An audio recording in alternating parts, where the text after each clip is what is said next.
A few years ago, I had the opportunity to spend several weeks at our Passionist mission in Peru.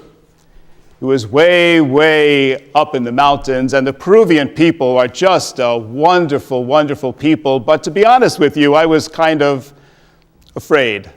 I had never been there before. It was up in the Amazon region. The river that was right by the mission, I was told, was full of man-eating fish, so be careful never to fall out of the boat. We had lost 4 priests in that river, and I didn't speak the language. So I was walking around outside in the plaza right outside of our little church there in Peru, and it was my first encounter with a little 7-year-old boy named Pacho. He came running up to me and he said, "Shoe shine, mister?" And I looked at him, and tiny boy, and his hands were full of shoe polish, and he had a little box with a nail on it, and of course I didn't want this little boy shining my shoes. I said, "No, gracias." No, my best Spanish. And he said, "Shoe shine, mister." I said, No, thank you, gracias. He said, "Shoes dirty, mister." I wondered where this kid ever learned English, but I guess, the big boys from the big corporations were stripping the rainforest, and I guess their shoes were kind of dirty. He said, "Oh, mister," he says, "me hungry." Of course, when I heard that, yes, please, shine my shoes. And he showed my shoes, and he did a really nice job, and he was so proud, and guilt is a wonderful, wonderful motivator. So I went into my pocket and I took out all the Peruvian money I had. I had no idea how much it was, and I gave it to him, and he was so happy, and so were all of his friends. And I went into the church, and I guess then he knew I was a padre.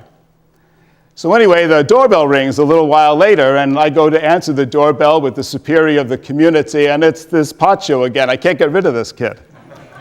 And he says to me, "Drink, padre?" And he had a little cup with some milky white liquid in it. And I was warned, don't ever take anything from the street. Don't eat it, you'll get sick. And I was full of cipromycin. I had everything to protect myself from getting any kind of infection. "Drink, padre?" I said, No. The superior looked at it and he said, "Go ahead." So I did. I took it and I drank it.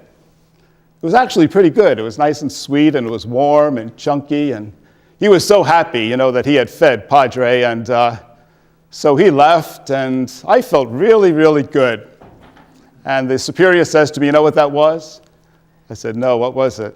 He said, "Well, it's a great act of hospitality," he said, "here in the rainforest. You see, that's a yucca plant, but yucca plants are very, very tough, and so Pacho, as an act of hospitality, chewed it for you and put it into the cup. Bon appetit. I hope you enjoyed it." Actually, I did. But I really was infected by Pacho that day. I was really afraid up there. And somehow he had given me peace. This little boy, this little unexpected gift. Today we celebrate the feast of Easter, and the gospel tells us Mary Magdalene, she lost Christ. She doesn't know where he is. Where have they put him? We can't find him. Do you ever feel that way? Where is Christ? Where is he?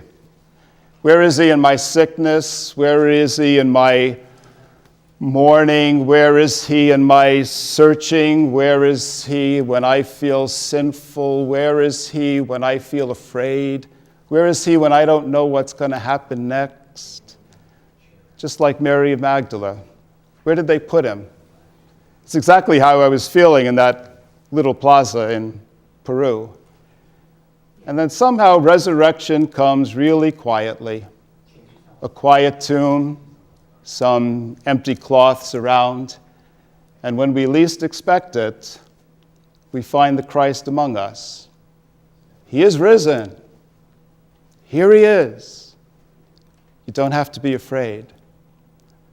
So maybe today we can allow ourselves to be surprised by God. Maybe it's the person that comes into the hospital room, or the nurse that feeds and bathes us, or whoever it might be. There's the Christ. There he is. He's risen, just as he said. Happy Easter, everybody.